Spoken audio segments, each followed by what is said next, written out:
नमस्कार। शाम के अखबारों की चर्चा चाय के साथ। खबरें भी हैं, हम आपको बहुत सारी खबरें ऐसी भी होती हैं, किसी को शिकायत करते हैं कुछ लोग कि आप अखबार की खबरें बता देते हैं।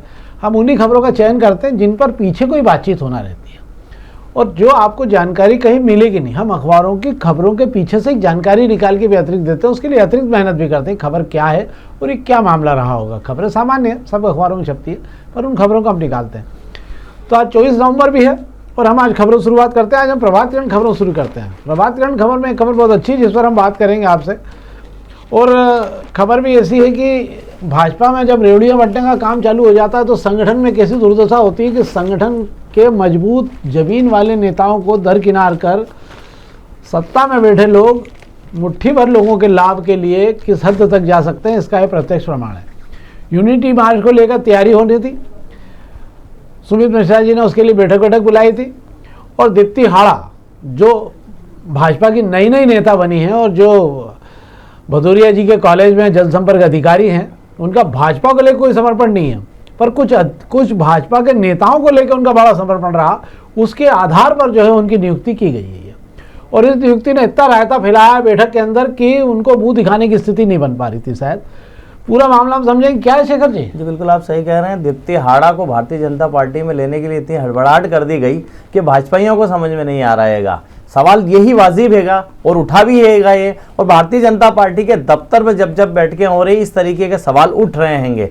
बात महिला मोर्चा की बैठक की जा रही है। एसआईआर और यूनिटी मार्च को लेकर महिला मोर्चा की बैठक रखी गई थी। चूंकि दीप्ति हाड़ा नगर उपाध्यक्ष बनी हुई है, उनके साथ में जो स्वाति काशिद भी हैं, ये मंच पर मौजूद थी। प्रोटोकॉल के तहत नगर अध्यक्ष सुमित मिश्रा जी भी बैठे हुए थे। महिला मोर्चा की दोनों नई अध्यक्ष, पुरानी अध्यक्ष भी बैठी हुई थी और अंजू माखीजा भी बैठी हुई थी। ऐसे में महिलाएं बोलने में चूकती नहीं, मैं आपको इतना बता देता हूं। जहां मौका मिलता है और फिर हक की जहाँ बात आ जाए फिर तो वे आगे देखती है ना पीछे देखती हैगी। इन दोनों नवी नवेली, खासकर दीप्ति हाड़ा की बात इसलिए की जा रही है कि स्वाति काशिद के पीछे तो फिर भी संघ में काम करने का, सामाजिक संगठन चलाने का और कई स्तर पर काम करने का, सामाजिक काम करने का एक तमगा हैगा। ये कहा जा सकता है कि कहीं ना कहीं वे काम करती रही हैगी। अब ये अगर बात कर रहे हैं दीप्ति हाड़ा की, दीप्ति हाड़ा ने कभी दीनदयाल दफ्तर की सीढ़ियां नहीं चढ़ी होगी। आपको मैं बता दूं, जब तक उन्हें पद मिला है किसी बूथ पे उन्होंने काम नहीं किया। ये हम नहीं, भारतीय जनता पार्टी के कार्यकर्ता ही कहते हैं, जो एक दूसरे को जानते हैं कि कौन बूथ तक काम करता हैगा और कौन भारतीय जनता पार्टी के जलसों में, भारतीय जनता पार्टी के विरोध प्रदर्शन में आता हैगा। तो जो महिलाएं बरसों से काम कर रही है, उन्हें जब पद देने की बारी आती है, जब उन्हें दरकिनार कर दिया जाता है, जब भारतीय भाजपा के आयोजन आते हैं उन्हें जमा कर लिया जाता है।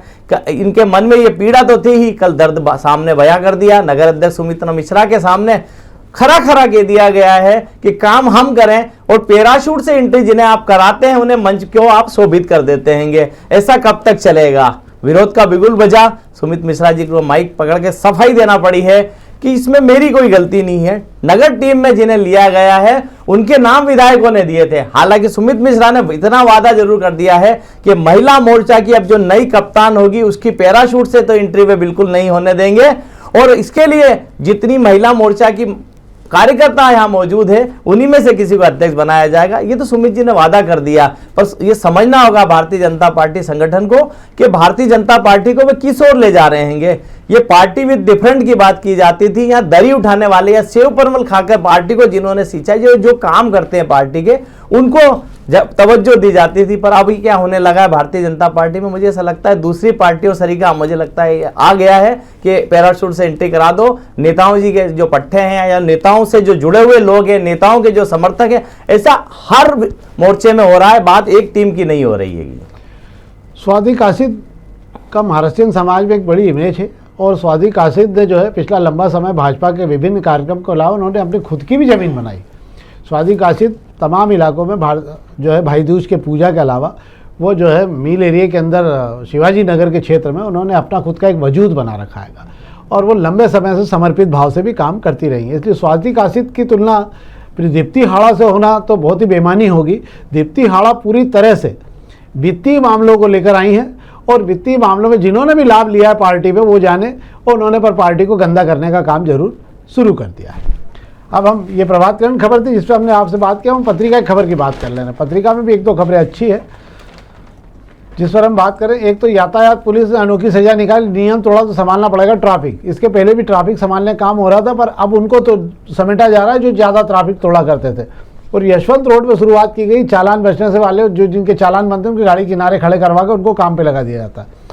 दोनों काम है, काम का काम भी हो रहा है और अकल भी ठिकाने आ रही है। क्या शेखर जी? जी बिल्कुल, आप सही कह रहे हैं। यशवंत रोड चौराहा पर जिस तरीके का काम ट्रैफिक पुलिस के थानेदार काजिम हुसैन रिजवी ने किया है वो वाकई समझने लायक है। हालांकि पर काजिम साहब ने जो ये खबर जो दी है, आपको मैं बता देता हूँ, ट्रैफिक पुलिस में भी बात कर लें या नगर निगम में बात कर लें या किसी भी पार्टी में बात कर लेते हैं, कोई अभियान चलता है तो कुछ लोग ऐसे होते हैं जिन्हें अपने किए कामों का जो है महिमा मंडप करने की आदत सी होती है। ये भी मैं आपको बता देता हूँ, काजी साहब को भी अखबारों में सुर्खियों में बने रहने का बड़ा शौक हैगा। और ये जो खबर बता रही है कि काजिम साहब ने सिर्फ एक ऑटो रिक्शा वाले को रोका, उस ऑटो रिक्शा वाला के चालान बनाने के लिए कहा, नियम तोड़ रहा था, मान नहीं रहा था। काजिम साहब ने रिक्शा एक तरफ खड़ा करा दिया, चालान के पैसे मांगे तो बोले पैसे की नहीं है, अभी कमाई नहीं हुई है। तो काजिम साहब ने कह दिया कोई बात नहीं, ये जो है एप्रिन पहन लो ट्रैफिक पुलिस का और थोड़ी देर ट्रैफिक संभाल लो। ये सब हुआ सिर्फ एक ऑटो रिक्शा वाले के साथ में, और इसकी पूरी खबर काजिम साहब ने जो है अखबार की सुर्खियां बना दी। मेरा ये कहने का मतलब है पहली बार इस शहर में ऐसा नहीं हो रहा है। शहर के हर चौराहों पे एसीपी हिंदू सिंह मुवेल की अगर बात कर लें तो वे चुपचाप जो है कई चौराहों पर खड़े होकर इस तरीके के काम कराते हैंगे। तो सवाल यही हैगा कि आप सुर्खियों में बने रहने के लिए कर रहे हैं कि असल में आप ट्रैफिक सुधार की कोशिश कर रहे हैं। ये भी आप देख लें, अच्छी कोशिश है, आपकी सराहना, आप बधाई के पात्र हैं। पर ऐसा ना हो कि एक दिन खबर छपने के बाद में आप उस तरफ भूल जाएं। आप राजवाड़ा पे आपको रोज खड़े रहना है, बाटा चौराहे पे, देखते हैं कितने दिन तक आप आम लोगों से ट्रैफिक संभालवाते हैं। अच्छी बात है, होना चाहिए। मुझे ऐसा लगता है कि किसी सवाल ये नहीं है, सवाल ये कि अगली बार जो भी लोग वहाँ पहुँचे उनके पास पैसे नहीं हो तो उनसे ट्रैफिक संभलवाने काम शुरू करवा देना चाहिए। दिन भर में कम से कम 2-4 चौराहे इसी बहाने ठीक होते रहेंगे। अब अग्निबाण खबरों की बात कर लेते हैं। अग्निबाण खबरों में 1-2 खबरें हैं जिस पर हम बात करना चाहेंगे। बिल्डरों वाली है। अच्छा, एक तो खबर ये है कि मैं बता देता हूँ, इंदौर में बिल्डरों की स्टाम्प चोरी को लेकर विभाग बड़ा सक्रिय हो गया। और जिन लोगों ने स्टाम्प ड्यूटी के कम, मतलब जो रजिस्ट्रियाँ करा लेते हैं ना, स्टाम्प ड्यूटी कम भरते हैं और उसको टांग के रखते हैं, ऐसे लोगों के खिलाफ एक अभियान चलाया है और बड़ी वसूली का कार्यक्रम चालू किया है। सामान्य खबर जानकारी देता हूँ आपको। दूसरा है कि नगर निगम के बस स्टॉप सब टूटना शुरू हो गए हैं। पर यह है कि जो बसें चल रही है उनके लिए फुटपाथ पे बैठ के, कुर्सी पे बैठ के, स्टूल पे बैठ के टिकट काटे जा रहे हैं और दिए जा रहे हैं। रेलिंग हटाने और बीम तोड़ने का डामरीकरण भी शुरू हो गया। सेंटर डिवाइडर का निर्माण बाद में होगा, ठेकेदार फर्म जब तय होगी, पर एक प्रक्रिया शुरू होगी। क्या शेखर जी? बिल्कुल, आपको बता देता हूँ, ये बीआरटीएस कॉरिडोर की बात हो रही है। बीआरटीएस कॉरिडोर को तोड़ने को लेकर हाईकोर्ट से जो नगर निगम अफसरों को फटकार लगी है, या कहेंगे नगर निगम को फटकार लगी, उसके बाद काम में तेजी आई है। कि अभी तक सिर्फ रेलिंग तोड़ने का काम कर रहे थे कचवा साल से, अब जो है बस स्टॉप भी तोड़े जा रहे हैं। अब बस स्टॉप तोड़ रहे हैं, जा रहे हैं, तो टिकट आपको कहाँ से लेना है, इसके लिए साइड में जो है सड़क किनारे फुटपाथ पर से टिकट बेचे जा रहे हैं। और पिछले दिनों नगर निगम कमिश्नर दिलीप कुमार यादव और महापौर पुष्पमित्र भार्गव दोनों मिलकर देर रात जो है बीआरटीएस कॉरिडोर का दौरा करने पहुंचे थे। तब ये तय किया गया है कि कॉरिडोर पे मैं आपको बता देता हूँ, दोनों तरफ रेलिंग लगाकर बीच में एक कॉरिडोर बनाया गया था जिसमें बस चलती थी, उसमें बस स्टॉप भी उसी के अंदर आते हैं। अब बस स्टॉप तोड़े जा रहे हैं, एक तरफ की रेलिंग को हटाने और उसके डिवाइडर को तोड़ने की बात कही गई है। ऐसा करने से ये होगा कि एक तरफ की जो है डिवाइडर टूट जाएंगे तो चौड़ी सड़क मिल जाएगी, दूसरी तरफ रेलिंग जो डिवाइडर का काम कर देगी, तो ना ट्रैफिक को दिक्कत, काम भी जल्दी हो जाएगा।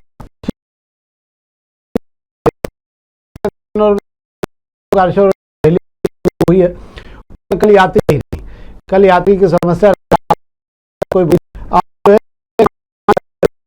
जो उज्जैन चले जाएंगे तो उनको खुद आने की व्यवस्था अपनी करना होगी। कुछ ठीक नहीं हो रहा है इसके अंदर। कुल मिला के 5 दिन ये सेवाएं चलेगी। 30 नवंबर से इसकी बुकिंग बंद हो गई है। जहां 29 नवंबर तक उपलब्ध है, 30 से 25, 28 और 29 का बुकिंग की जा रही है। 30 नवंबर बाद कंपनी की वेबसाइट पे इसकी उड़ाने की बुकिंग उपलब्ध नहीं है। ऐसे में यात्री चाहकर भी बुकिंग अब नहीं करवा पाएंगे। क्या सीन क्या है? तो मैं आपको बता देता हूँ, पर्यटन विभाग ने हेलीकॉप्टर सेवा शुरू की है इंदौर से उज्जैन और इंदौर से ओंकारेश्वर दर्शन कराने को लेकर। अगर आप जो है हेलीकॉप्टर से उज्जैन जो है शुक्रवार, शनिवार या रविवार को दर्शन करने जाने की अगर सोच रहे हैं तो आप 5,000 रुपये किराया भी खर्च करेंगे, लेकिन उज्जैन से आपको लौटने के लिए खुद की व्यवस्था करना होगी। कारण यह है कि हेलीकॉप्टर सेवा शुरू करने वाली कंपनी ने उज्जैन से सीधे इंदौर लौटने का कोई इंतजाम शुक्रवार, शनिवार, रविवार को नहीं किया है। अगर आपको लौटना ही है हेलीकॉप्टर से, आपकी जिद है हेलीकॉप्टर से, तो कोई बात नहीं, थोड़ी जेब और हल्की करिए। हेलीकॉप्टर वहां से उड़ के ओंकारेश्वर जाएगा, फिर ओंकारेश्वर से इंदौर आएगा, मतलब आपको इतना घुमा के लेके आएगा। उसका किराया देने के लिए अगर आप तैयार हैं तो हेलीकॉप्टर में ही आपको सुविधा मिल जाएगी, वरना आप यहां से हेलीकॉप्टर से उज्जैन के लिए उड़िए, दर्शन करिए और खुद ही जो है बस में धक्के खाते हुए या कोई प्राइवेट कार टैक्सी लेकर आप इंदौर आ जाइए। ये तो हो गई बात कि आने की कोई व्यवस्था नहीं। आप टिकटों की अगर बात कर जा रहे हैं, बुकिंग की जो बात की जा रही है, कंपनी की वेबसाइट तक 29 तारीख तक की बुकिंग, उसके बाद कंपनी की वेबसाइट ठीक से काम नहीं कर रही है। 30 तारीख से बात की अगर आपको बुकिंग लेनी है तो अभी उसका इंतजार करना आपको पड़ेगा। देख लेते हैं 30 तारीख के बाद बुकिंग हो रही है या नहीं हो रही है, समय बताएगा, हम देख लेंगे। एक और खबर पर हम बात कर लेते हैं। अब हम दोपहर की खबरों की बात कर लेते हैं। दोपहर के पहले पेज की खबरों की बात कर ले रहा हूँ आपसे मैं, कि 46 लाख शादियां और 7 लाख करोड़ का कारोबार होने वाला है। जो शादियों का 14 दिसंबर तक का मुहूर्त निकले हुए, 1 नवंबर से 14 दिसंबर के बीच 46 लाख शादियां हो रही हैं और 7 लाख करोड़ का कारोबार होने वाला है। और आप कारबेट से लेकर लद्दाख तक और उदयपुर, जयपुर के अलावा जहाँ जहाँ भी इसके वो बने हुए डेस्टिनेशन बने हुए हैं, उन सब जगहों पर बुकिंग फुल हो चुकी है। और इस बार शादियां विदेशों से भी लोग आके कर रहे हैं। पिछले दिनों एक बहुत बड़ी शादी हुई जयपुर में, जिसके अंदर अमेरिकन भारतवंशी जो थे उनने शादी की अपने परिवार की। दुनिया भर के लोग वहां पहुंचे थे। अगली फिर शादियां होने वाली हैं और इसके साथ ही शादियों का क्रम शुरू हो जाएगा। इसके अलावा एक खबर और जिस पर हम बात कर लेते हैं, सड़क किनारे कई दिनों से खड़े वाहनों पर होगा रिमूवल। जहाँ जहाँ भी गाड़ियाँ खड़ी करके लोग छोड़ देते हैं, वहाँ उठने का कोई स्थिति नहीं होती, गाड़ियाँ जो है सड़ती रहती हैं। मनीष सिंह जी के कार्यकाल में ये अभियान बड़े पैमाने पर शुरू हुआ था और तमाम गाड़ियाँ उठा के उन्होंने जो है क्या कहते हैं ट्रेसिंग ग्राउंड में पटवा दी थी। वो आज भी वहाँ भंगार की तरह पड़ी और कुछ गाड़ियाँ सड़ भी गई। नए सिरे से ये अभियान शुरू किया जा रहा है। जो भी सड़कों किनारे गाड़ियाँ खड़ी हुई हैं, जो लंबे समय से नहीं उठ रही हैं, उन सब गाड़ियों को हटाने का काम एक बार फिर नगर निगम शुरू कर रही है। क्या शेखर जी? बिल्कुल आप सही कह रहे हैं। नगर निगम कमिश्नर दिलीप कुमार यादव जो है रोजाना सुबह जो है शहर के सफाई इंतजाम देखने निकलते हैं। आज उन्होंने एक नई चीज देखी कि वे वार्ड 9 में घूम रहे थे। उन्होंने देखा गाडा खेड़ी में बाणगंगा कुंड की वाले रोड की तरफ अगर वे बढ़े आगे तो देखा कि रास्ते में सड़क किनारे जो है फुटपाथ पर गाड़ियां खड़ी हुई थी और वो जो गाड़ियों की धूल बता रही थी कि वे कई दिनों से वहां से हिली तक नहीं हैगी, है ना। उन गाड़ियों के आसपास नीचे की तरफ कचरा जमा हुआ था, जहाँ सफाई कर्मचारी सफाई नहीं कर पाता है। ये देखकर कमिश्नर ने सीधे दरोगा से पूछा कि गाड़ियां यहाँ क्यों खड़ी है। उसका जवाब नहीं था। कमिश्नर को लग गया था कि कहीं ना कहीं गड़बड़ है। उन्होंने रिमोल टीम को बुलाया और सारी गाड़ियां जब्त करा दी। लगे हाथ एक पान की गुमटी को भी उठा लिया गया जिसके आसपास भी कचरा भरा हुआ था। ये तो कमिश्नर ने कोशिश की। अब हाँ, एक नई कोशिश कमिश्नर और करके आए हैं। वो बहुत ही मुझे लगता है शहर में सराहनीय कोशिश है। बाणेश्वरी में प्राचीन जो एक कमला नेहरू नगर में एक प्राचीन बावड़ी है, उस बावड़ी के आसपास और वहां खुले मैदान पर लोग रात के अंधेरे में कचरा फेंक जाते हैं। पता चलता नहीं कचरा कौन फेंक के जा रहा है। कमिश्नर ने रहवासियों से बात की कि कचरा कौन फेंक रहा है। रहवासी बोल रहे कि हमें उन्हें पता नहीं चलता, कोई रात के अंधेरे में आता और या कचरे डंप करके जाता, जिससे गंदगी से वे परेशान हो रहे। कमिश्नर ने सीधा कहा आप लोगों के घर के बाहर कैमरे लगे हुए हैं, आप कैमरे से निगरानी रखिए और इसके अंदर जो आपको कचरा फेंकते दिखाई दे उसकी वीडियो रिकॉर्डिंग हमें दे दिए, हम उसे ढूंढ के उसका चालान काट देंगे। बात यहीं खत्म नहीं हुई, ऐसा ही बैकलाइन के लिए भी करने के लिए कहा है। उन्होंने कहा जब आप घर की सुरक्षा के लिए बाहर की तरफ इतने कैमरे लगा सकते हो तो एक कैमरा अपने बैकलाइन में भी लगा दीजिए। बैकलाइन में कोई गंदगी करते पकड़ा जाएगा, उस कैमरे में आ जाएगा तो वो हमारी भी मदद हो जाएगी। मतलब कुल मिलाकर कमिश्नर का यह कहना था कि रहवासियों की मदद के बगैर इस शहर की सुंदरता को कायम नहीं रखा जा सकता है। ये तो थी अखबारी खबरें। हम आपको आज जानकारी देते हैं, फिल्म स्टार धर्मेंद्र का निधन हो गया है। आज दोपहर में प्रधानमंत्री मोदी जी ने भी उनको श्रद्धांजलि दे दी है। पिछली बार भ्रमवश तमाम चैनलों ने इस स्पर्धा के चलते जो है धर्मेंद्र के निधन की खबर चला दी थी, जो काफी पड़ी। आज चूंकि धर्मेंद्र मोदी जी ने श्रद्धांजलि दे दी है। धर्मेंद्र अपने ज़माने के 5 दशकों के माने हुए अभिनेता थे और लोगों के दिलों पर राज करते थे। हमारे चैनल के माध्यम से भी हम श्रद्धांजलि देते हैं। उनकी पहचान और उनकी याद अमिट रहेगी क्योंकि उन्होंने फिल्म उद्योग के अलावा एक अच्छे इंसान का जीवन भी जिया है। तो ये तो थी हमारी एक सामान्य जानकारी जो हमने आपको दी। हमारा आपसे आग्रह, आप कृपा करके इस कार्यक्रम को निरंतर देखते रहें और अपने मित्रों तक भी अधिक से अधिक पहुंचाएं। लाइक जरूर करें। बहुत बहुत धन्यवाद।